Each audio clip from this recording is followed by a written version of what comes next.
Hola, buenos días, espero que se encuentren bien, que estén bien de salud emocionalmente. Hoy nos encontramos nuevamente para hablar un poco sobre la historia. Recuerden que siempre tenemos que darle la importancia que debe tener a la historia, dado que es la que nos va a enseñar a no repetir errores o repetir situaciones que han sido buenas para nuestra sociedad. Nosotros estamos viendo momentos históricos que tienen que ver con el fin del siglo XIX y principios del siglo XX, hasta 1940 y moneda llegaremos, posiblemente lleguemos a ver tanto la Primera Guerra Mundial como posiblemente el principio de la Segunda Guerra Mundial, o eso posiblemente quede para quinto. Bien, en ese momento la economía tenía un ideal modernizador, tenía una idea de modificación. Acuérdense que la clase pasada hablamos de un cambio de paradigma, ¿no? De una dinámica distinta. Entonces, para la Argentina se suponía que esas transformaciones iban a generar cambios de vida, mejores condiciones laborales, mejores condiciones de vida. Esto se dio, pero la transformación que venía dando el mundo tenía que ver un poco con la actividad que realices. En base a la actividad, a la tarea, el trabajo que realices, se podía dar o no una mejora en las condiciones tanto laborales como de las personas. Porque muchas se ubicaron en los sectores sociales, en los sectores culturales, otras en las fábricas. Entonces, la mejora tenía que ver con dependiendo de dónde estabas ubicado en la actividad laboral. Bien, ahora el crecimiento de las zonas urbanas, por ejemplo, donde vivimos nosotros durante mucho tiempo fue campo, y de repente pasamos a ser una zona urbana, significa con muchos edificios, organizada, y el crecimiento de las instituciones del Estado posibilitó que, por ejemplo, las personas pudieran ingresar al área burocrática del Estado, a la administración estatal. Mucha gente empezó a trabajar ahí, bueno, tener una estabilidad económica. También mucha gente empezó a trabajar en el área comercial, se abrieron muchos negocios, como también en el área de servicios, de lo que se brinda, un gasista, un plomero, etcétera. Todo esto llevó a consolidar un sector social que antes no existía, que era la clase media, que se encontraba entre esa clase rica, que tenía mucho prestigio social, que ya habíamos hablado que venía desde la oligarquía, y los llamados sectores populares. Ahí aparece esta clase media.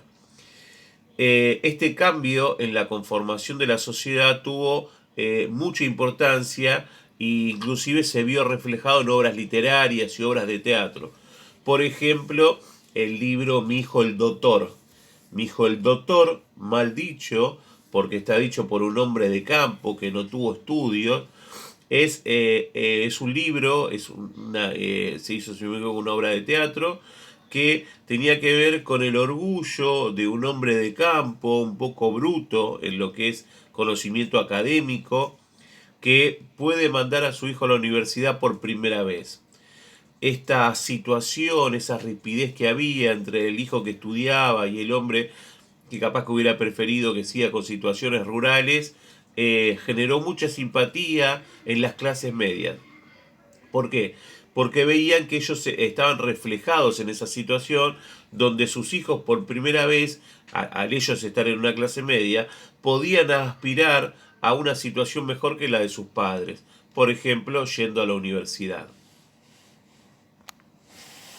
Bien, estos sectores populares que estaban por debajo de esta nueva clase media y mucho más debajo de esta clase rica, eh, era un amplio colectivo, una gran cantidad de gente no homogénea, sino muy heterogénea, dado que la mayoría eran inmigrantes y venían de distintos países.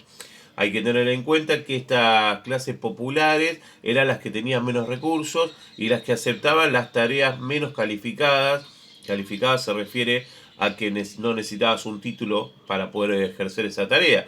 Por ejemplo, la albañilería, el trabajo doméstico, la mujer que limpia en casa ajena, eh, no sé, no hablo de una ama de llaves, sino de alguien que va, lava, plancha, cocina en la casa de otro.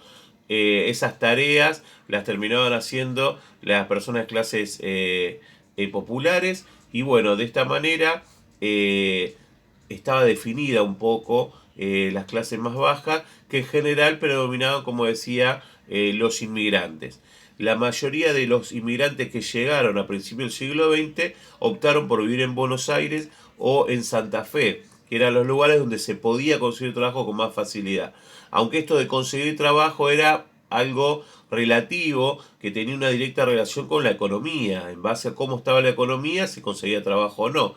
Hacia fines del siglo XIX había una escasez de mano de obra que a principios del siglo XX terminó convirtiéndose en una mano de obra excesiva. Había mucha cantidad de gente.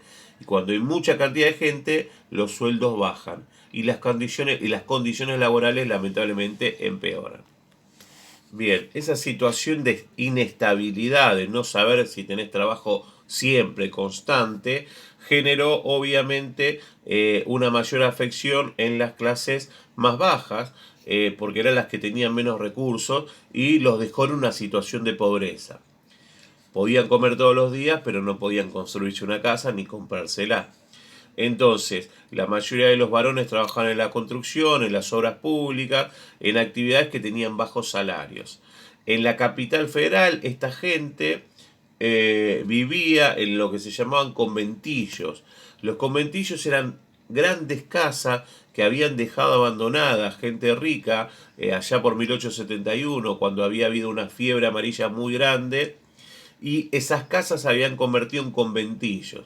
Significa que en una casa donde vivía una familia, ahora capaz que vivían 20 o 30 familias, en condiciones bastante inhumanas, de cierta manera, vivían todos apretados, capaz que una familia vivía en una habitación, ¿no? de 4x4, y no es lo que corresponde. Todo esto, toda esta situación generó la idea de reclamos, la formación de agrupaciones políticas para reclamar que las condiciones no eran las adecuadas. Entonces también se crearon asociaciones gremiales para defender el derecho de esos trabajadores que estaban teniendo condiciones laborales espantosas. Estas asociaciones gremiales venían ya de 1890. Bien, les dejo un poco de lectura, les dejo una actividad. Cualquier duda me escriben, no tengan, no duden justamente en consultarme al tablón o a la actividad. No dejemos de estudiar, mantengamos el cerebro aceitado. En algún momento vamos a volver a tener clases presenciales y la única forma de evaluar todo esto va a ser con estos trabajos. Traten de mantenerse conectados con los que no están pudiendo asistir al Classroom, a ver si ustedes les pueden pasar las tareas. Tengo muchas ganas que volvamos a tener clases presenciales. Les mando un abrazo, nos vemos con ustedes el miércoles.